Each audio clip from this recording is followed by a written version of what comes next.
السلام علیکم یا رسول اللہ صلی اللہ تعالی علیہ وسلم۔ تیمم کا بیان چل رہا ہے اور اس میں آپ حضرات سماعت کر رہے ہیں کہ پانی پر قدرت نہ ہونے کی جو صورتیں ہیں ان کو سماعت کر رہے ہیں۔ آپ نے 6 صورتوں کو سماعت کر لیا کہ کب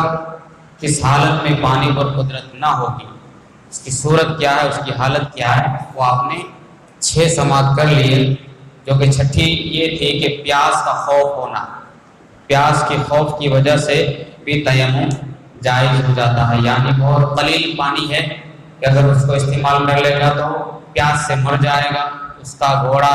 یا اس کا کتا یا وہ خود پیاس کا خوف ہو تو تیمم کرنا پانی کے ہوتے ہوئے بھی جائز ہو جائے گا۔ اس کے تعلق سے مسائل چل رہے تھے، اس میں سے مسئلہ نمبر 21 فرمایا کہ مسافر کو راہ میں کہیں رکھا ہوا پانی ملا تو اگر کوئی وہاں ہے تو اسے دریافت کر لے۔ اگر وہ کہے، یعنی جس سے پوچھا گیا ہے وہ کہے کہ صرف پینے کے لیے ہے تو فرمایا کہ تیمم کرے، وضو جائز نہیں ہے نا۔ مسافر کو کہیں پانی ملا تو اگر وہاں کوئی موجود ہے تو اسے پوچھ لے کہ یہ کس کا پانی ہے، اس کو کس طرح استعمال کیا جاتا ہے۔ تو اگر جس سے پوچھا گیا وہاں کا رہنے والا ہے، وہ کہہ دے کہ یہ جو کہ پانی جو رکھا ہے یہ صرف پینے کے لیے رکھا ہے، وضو کے لیے نہیں رکھا ہے، تو اب اس مسافر کو تیمم کرنا جائز ہو جائے گا۔ اس پانی کو استعمال کرنا جائز نہیں ہے، وضو کے لیے استعمال کرنا جائز نہیں ہے۔ وہ پینے کے لیے استعمال کر سکتا ہے لیکن وضو کے لیے نہیں، وہ تیمم کرنا اس صورت میں اس کے لیے جائز ہو جائے گا پانی کے ہوتے ہوئے بھی۔ پھر فرمایا کہ چاہے کتنا ہی ہو وہ پانی، تھوڑا ہو یا زیادہ ہو، اگر پینے کے لیے پانی رکھا ہے تو اب آپ اس سے وضو نہیں کر سکتے۔ دیکھیے یہ اسلام ہے نا، پانی کی قدر کیا ہوتی ہے اسلام بتاتا ہے، اور کتنا کہ حقوق کا خیال رکھا گیا ہے کہ اگر پانی پینے کے لیے بھی ہے تو آپ اسے وضو نہیں بنا سکتے، یہاں تک کہ سفر کی حالت میں بھی آپ اسے وضو نہیں بنا سکتے اگر وہ پانی پینے کے لیے رکھا گیا ہے۔ جن لوگوں نے پانی رکھا ہے، کہیں بورڈ بھی لگے ہوتے ہیں کہ پیوانو پانی ہے نا، ایسے بورڈ بھی لگے رہتے ہیں، تو اگر پینے کے لیے اسپیشل رکھا گیا تو آپ اس کو جو ہے دوسرے کاموں میں استعمال نہیں کر سکتے، وہ صرف اسلام ایسا نظریہ دے سکتا ہے۔ یہ فرمایا کہ وہ چاہے جتنا بھی پانی ہو آپ اس کو وضو کے لیے استعمال نہیں کر سکتے۔ اور اگر اس نے کہا، یعنی جس سے پوچھا گیا ہے اس نے کہا کہ پینے کے لیے بھی ہے اور وضو کے لیے بھی ہے تو تیمم جائز نہیں ہے۔ اب تیمم جائز نہیں ہوگا، اس سے آپ وضو کریں اور چاہیں تو پی لیں۔ اور اگر کوئی ایسا نہیں جو بتا سکے، وہاں موجود ہی نہیں ہے کوئی شخص کہ وہ بتا سکے پانی کس کا ہے یا کس کے لیے رکھا ہے، اور پانی تھوڑا ہے تو تیمم کرے اور زیادہ ہو تو وضو کرے۔ اگر کوئی موجود نہیں تو دیکھے پانی کی مقدار کتنی ہے، اگر تھوڑا ہے تو صرف جو ہے آپ اسے وضو نہیں بنا سکتے ہو، پانی پی سکتا ہے، اسے وضو نہیں کیا جا سکتا۔ اس وقت جب تھوڑا پانی ہو تو تیمم کریں، اور اگر زیادہ بہتات ہو پانی کی تو اس وقت آپ اسے وضو بنا سکتے ہیں۔ اب یہاں تک اس کے تعلق سے بھی مسائل ختم ہوئے۔ جو چھٹی صورت ہے پیاس کی شدت، پیاس کا خوف۔ اب 7ویں صورت ہے پانی گرا ہونا، یہ 7ویں صورت ہے پانی گرا ہونا، یعنی مہنگا ہونا۔ پانی اتنی مہنگا ہے پانی کہ اگر آپ اس کو استعمال کرتے ہیں تو جو ہے آپ کے پاس قیمت جو ہے قلیل ہے، تھوڑی ہے، آپ کو سفر کی حاجت ہے، سفر کی حالت ہے آپ کی، تو اگر آپ اس کو استعمال کر لیں گے قیمت کو تو آپ پریشان ہو جائیں گے۔ اس لیے اگر گرا پانی ہے، پانی جو ہے بہت مہنگا ہے، تو اس وقت بھی تیمم جائز ہو جائے گا۔ فرمایا کہ یعنی وہاں کے حساب سے جو قیمت ہونی چاہیے، پانی کی جو قیمت وہاں کے حساب سے ہونی چاہیے اس سے 2 چند مانگتا ہے، یعنی ڈبل مانگتا ہے تو تیمم جائز ہے،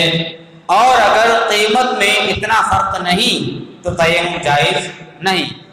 یعنی مثال کے طور پر ایک بسلیری بوتل ہے نا، میں سمجھتا ہوں اس بسلیری بوتل سے وضو ہو جانا چاہیے، یعنی فرائض وضو جو ہیں اس سے ادا ہو جانی چاہیے اگر احتیاط کے ساتھ اس کو استعمال کیا جائے تو اگر جیسے بسلیری بوتل 20 روپے کا ایک بڑا بوتل مل جاتا ہے، اگر آپ کہیں ایسی جگہ چلے گئے کہ اس بوتل کی قیمت 60 روپے،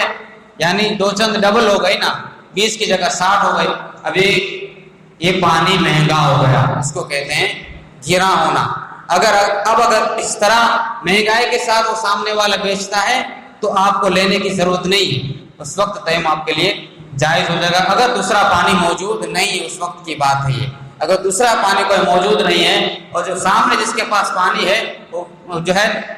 بیچتا ہے پیسے سے، قیمت سے، اور مہنگا بیچتا ہے، اور مہنگا اتنا ہے کہ بہت زیادہ ہے، بہت زیادہ مہنگا بیچتا ہے، دو چند ڈبل قیمت جو ہے بڑھا کر کے بیچتا ہے، تو آپ اس وقت تیمم کر سکتے ہیں۔ البتہ اگر بہت کم قیمت میں بیچتا ہے، تھوڑی زیادہ کر کے بیچتا ہے، جیسے 20 روپے کا بوتل ہے تو وہ 30 میں بیچتا ہے،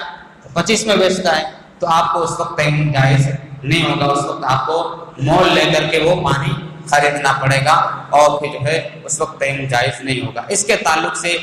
حضرت نے صرف یہاں پر ایک مسئلہ ذکر کیا ہے، اس آخری جو 7ویں صورت کے تعلق سے مسئلہ ذکر فرمایا کہ مسئلہ نمبر 22، پانی مول ملتا ہے، یعنی بیچا جاتا ہے، خرید کر کے لیا جاتا ہے، اور اس کے پاس حاجت ضروریات سے زیادہ دام نہیں، یعنی اس کے پاس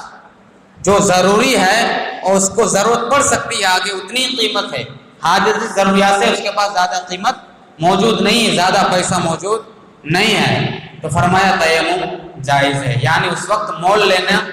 آپ کے اوپر ضروری نہیں ہے، خریدنا پانی بھلے کم قیمت پر ہی کیوں نہ بکتا ہو، اس وقت بھی آپ کو مول لینا کی ضرورت نہیں ہے۔ اگر آپ کے پاس بہت کم دام ہے، آپ کے پاس کم قیمت ہے، اس وقت آپ کو مول لینے کی ضرورت نہیں۔ یہاں تک یہ 7 صورتیں ہو گئی۔ اب 8ویں صورت پانی پر قدرت نہ ہونے کی، فرمایا کہ یہ گمان کہ پانی تلاش کرنے میں قافلہ نظروں سے غائب ہو جائے گا، آپ جس کے ساتھ سفر کر رہے ہیں، جس قافلے کے ساتھ، تو وہ جو ہے نظروں سے اوجھل ہو جائے گا، یہی سمجھ لو کہ یار ریل چھوٹ جائے گی، ٹرین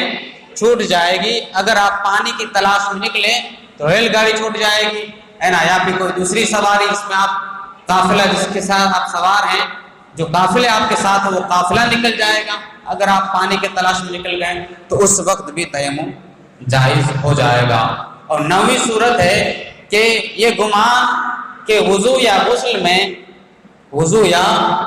غسل میں عیدین کی نماز جاتی رہے گی، یعنی چاہے عید الاضحیٰ ہو یا عید الفطر ہو،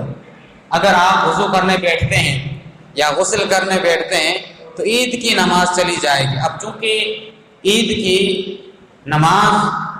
کا بدل نہیں ہے کوئی، آپ اکیلے نہیں پڑھ سکتے ہو، ہے کہ نہیں، اگر وہ چلی گئی نماز تو اکیلے نہیں پڑھ، جیسے کہ جمعہ کی نماز، اس کے لیے جماعت شرط ہے نا، جمعہ کی نماز کے لیے جماعت شرط ہے، تو اگر آپ کو جمعہ نہیں ملا تو آپ اس کا بدل رکھا گیا ہے، یعنی ظہر پڑھ سکتے ہیں، جمعہ نہیں ملا تو آپ پر ظہر ساقط نہیں ہے، آپ کو ظہر پڑھنا ہے، لیکن اگر عید کی نماز نہیں ملی تو اس کے بدل کوئی نہیں ہے، اس کا بدل نہیں ہے۔ وہ الگ بات ہے کہ نفل نماز پڑھی جاتی ہے، لیکن وہ اس کا بدل نہیں ہے، جس طرح لاک ڈاؤن میں علماء کرام نے اجازت دے دی تھی، وہ جو ہے اگر عید کی نماز کہیں نہیں پڑھ سکتے ہیں آپ لوگ تو نفل نماز پڑھیں، ہے نا، نماز اشراق پڑھیں، انہوں نے علماء کرام نے اجازت دی تھی۔ تو یہ جو نوافل ہو تو پہلے سے ہی ہے، نماز اشراق ہو، نماز چاشت ہو، تو پہلے سے ہی وہ نماز عید کا بدل نہیں ہے، جس طرح جو ہے جمعہ کی نماز چھوٹ جانے پر آپ کو ظہر کی نماز پڑھنی ضروری ہے، اس طرح نفل نماز پڑھنی عید کی نماز چھوٹ جانے پر ضروری نہیں۔ تو فرمایا اگر وضو کرنے میں یا غسل کرنے میں عید کی نماز جانے کا خوف ہے کہ عید کی نماز جاتی رہے گی، خواہ اس طرح کہ امام پڑھ کر فارغ ہو جائے گا، یعنی آپ وضو کرتے ہیں تو امام نماز سے سلام پھیر لے گا، یا زوال کا وقت آ جائے گا، دونوں صورتوں میں تیمم جائز ہے نا، اس وقت آپ وضو نہ بنائیں، تیمم کر کے فوراً آپ جماعت میں شریک ہو جائیں۔ اس کے تعلق سے مسئلہ نمبر 23، وضو کر کے عیدین کی نماز پڑھ رہا تھا، وضو بنا لیا تھا، اس کے بعد عید کی نماز میں وہ شریک ہو گیا، امام کے ساتھ پڑھ رہا تھا، اثناء نماز میں یعنی نماز کے درمیان میں بے وضو ہو گیا، وضو ٹوٹ گیا۔ اب اگر وضو کرے گا تو وقت جاتا رہے گا، وقت چلا جائے گا، یا جماعت ہو چکے گی، امام سلام پھیر لے گا، تو فرمایا کہ تیمم کر کے نماز پڑھ لے، ہے نا۔ جیسے مثال کے طور پر آپ عید کی نماز میں شریک ہوئے اور قاعدے میں جب امام بیٹھ رہے تو اس وقت وضو ٹوٹ گیا کسی کا، تو اب اگر وہ جائے گا، وضو بنائے گا، واپس آئے گا، تو ہو سکتا ہے امام صاحب سلام پھیر دیں، تو اس وقت جیسے آپ کو وضو ٹوٹا، اب عید کی نماز کا مسئلہ ہے یہ، جیسے وضو ٹوٹا اسی وقت جہاں آپ بیٹھے ہیں یہ زمین فرش پتھر سے بنا ہوا ہے، اور پتھر جو کہ زمین کی جنس سے ہے، تو لہٰذا اسے تیمم جائز ہے، آپ وہیں تیمم کر لیں اور واپس آپ امام صاحب کے ساتھ نیت باندھ لیں، آپ کی جو ہے نماز عید ادا ہو جائے گی۔ تو یہ مسئلہ ہو سکتا ہے کسی کو ضرورت پڑ سکتی ہے، تو خیال رکھیں کہ اگر امام صاحب الگ ہے کہ ابھی نماز ختم ہو جائے گی، وہ اثناء نماز میں وضو ٹوٹ گیا، تو آپ کو اگر وضو بناتے ہیں اور یہ خوف ہے کہ وضو بنانے میں وقت نکل جائے گا، نماز ہو چکے گی، تو وہیں پر آپ تیمم کر لیں اور واپس نماز میں شریک ہو جائیں، ہے نا۔ یہاں تک آج کے لیے اتنا کافی ہے، انشاءاللہ کچھ مسائل کل کے بیان میں عرض کروں گا۔ الفاتحہ۔